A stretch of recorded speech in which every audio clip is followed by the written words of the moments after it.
bayan nating deadma lang. Pero pag sa Facebook, galit na galit. Pero ayaw lumabas ng bahay. Korap daw si Marcos, pero uuwi ng bahay, matutulog. Eh yung mga magigiting na nagmamahal sa bayan natin, nandito. Ngayon, pakinggan na po natin ang pahayag muli, ang part 3 ng ating whistleblower na si Saldico ng Ako Bicol Party List. Ginawa ko lang ang buto sa akin. Pero ngayon, handa na akong harapin ang lahat.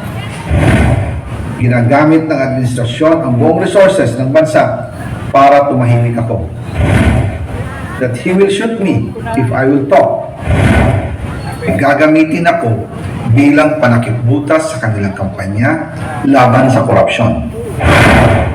Hindi na ako mananahimik, ilalabas ko ang lahat ng katotohanan. May resibo, may ebidensya, at may pangalan. Kaya ngayon, ay hinahamon ko si Ombudsman Remulla kung seryoso talaga siya sa mga sinasabi niya sa kanyang press release na idadamay niya pati si Martin Romualdez kung magbibigay ako ng ebidensya. Patunayan niya ngayon ang pronouncement niya. Imbestigahan niya ang fraternity Brad at ang kanyang kaibigan na si Speaker Martin Romualdez kung talagang tutupad siya sa tungkulin niya. Imbestigahan din niya si President Bongbong Marcos. Sabi nga ni BBM nung SONA, let's do it right at mahiya naman kayo, hindi po ba? Nananawagan din po ako sa Senado na imbestigahan ang 100 billion insertion ni Presidente. Alam ko po na hindi gagawin ni Ombudsman Remulla ang hamon ko. Pero magaling ang Senado sa investigasyon at ako ay naniniwala na dahil sa kanila, lalabas ang katotohanan. Yung pong listahan ng mga projects, ilalabas ko din kasama ng video na ito. Dahil dito, mas lalong darami ang ipafile na kaso sa akin. Ginagamit ng administrasyon ang buong resources ng bansa para tumahimik ako, para masira ang aking kredibilidad. Darami din ang banta sa buhay ko at ng aking pamilya. March 2025 pa lang, si Speaker ay nagpaparinig na sa akin sa aming meeting that he will shoot me if I will talk.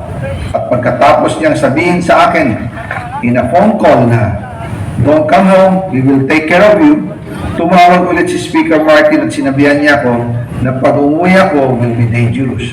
Kasi they might hire someone to do a roundabout on me or hire the police to kill me while in jail. Una pala ito sa mga gusto kong ibunyag. Marami pa akong dadalhin sa liwanag. Isa na dito ay yung kay Henry Alcantara, ang DPWH boys, ang sinasabi nilang halaga sa ICI ay 21 billion. Hindi po totoo yan. Ang totoong numero ay 56 million pesos. At yung pong halaga na yan ay kay Pangulong Bongbong Marcos at Martin Romualdez na punta lahat. Ilalabas ko po ang buong detalye sa darating na mga araw. Kaunting pasensya pa po. Sana po ay hindi nila ako mapatay bago ko mailabas ang lahat. Sa inyong lahat sa Pilipinas, lalong-lalo na sa aking pamilya, taos puso akong humihingi ng paumanhin. Ginawa ko lang ang buto sa akin, pero ngayon, handa na akong harapin ang lahat. Uulitin ko po, yung pong pera, wala pong napunta sa akin. Lumaan lang po ang pera sa akin para i-deliver kay Speaker Martin Romualdez at Pangulong Marcos. Salamat sa inyong pag-unawa. Welcome sa ating lahat, Ma'am Sorrel. Napakatagal na po kami po ng mga riders ay laging sumasama sa pagtitipon na ito kasi galit na kami. Lahat tayong mga Pilipino po, galit na. Sawang-sawa na tayo sa sistema ng ating gobyerno. Bilang pong isang ordinaryong Pilipino, ang hangad lang po namin ay magandang serbisyo ng ating pamahalaan. Yung may malasakit po na pamahalaan.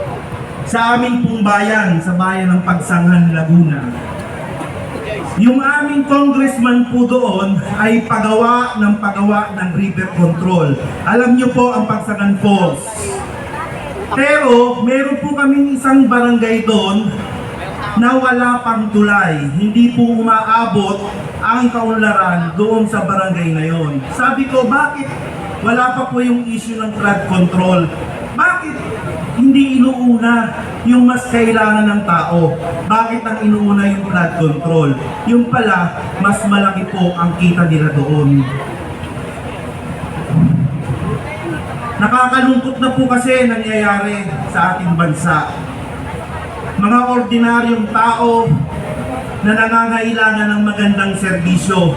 Yung pong mga proyekto na kinakailangan ng bawat Pilipino, ng isang ordinaryong mamamayan, ay hindi na ibibigay. Yung ating mga, alam niyo po, yung aking anak, nag-aaral dito sa Cainta. Pero kami po ay taga Laguna, pero dito po ako nagtatrabaho sa Manila. Ang layo po, yung pang-araw-araw na gastos sa kanilang pamasahe, yung napakaliit po na masasabi natin gastos, napakalaki na po yun sa isang ordinaryong Pilipino. Kaya ang lahat po ng Pilipino ay galit na, nalulungkot na. Pero sana nakikiusap po ko sa mga Pilipino, lumabas na po tayo, ipahayag natin ang ating galit sapagkat tama na. Palitan na. Tanggalin na ang mga magnanakaw po sa pamahalaan. Maawa na po kayo sa mga ordinaryong Pilipino na nagtsatsagang magtrabaho, nagbabayad ng tax. Imbis sana ibigay namin sa aming mga anak, maging maganda ang buhay ng aming pamilya, pero ang gumaganda yung buhay ninyo, kayo mga nakopo, dahil sa pagnanakaw na ginagawa ninyo sa pamahalaan. Maawa na po kayo sa mga Pilipino. Tama na. Sana panahon ng Old Testament, ang Diyos, pagka merong gumawa ng kasalanan, tinatamaan na kaagad ng kidlat. Sana ganun po mangyari sa mga politikong yan. Maraming pong salamat. Nananawagan po ako sa mga ordinaryong Pilipino. Tayo na po dito. May 2 araw pa. May 2 araw pa po. Samahan nyo na kami dito.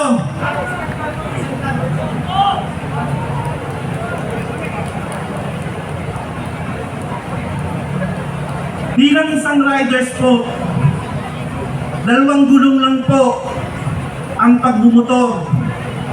Yung mga kakalsadahan po natin, kung mapapansin nyo, yung kalsada natin, yung asfalto, mahinang klase, medyo mapalubak kami, magsesemplang, magkakaroon ng aksidente. Hindi ko po maintindihan kung bakit walang malasakit yung mga nasa DPWH na yan, yung mga kongresistang magnanakaw na yan. Bakit wala po silang konsensya at malasakit? Napakahirap po bilang isang Pilipino.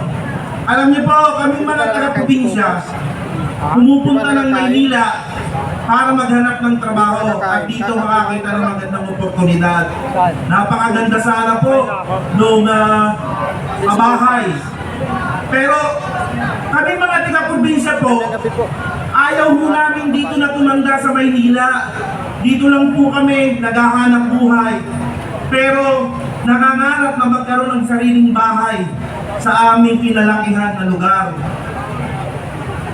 Nagtayo po ng vertical housing, dumaan sa local government unit, pero nababalitaan namin yung mga kabungan na ginagawa. Sabi ko, high rise, yung mga pinapatayong bahay. Baka isang lindol lang.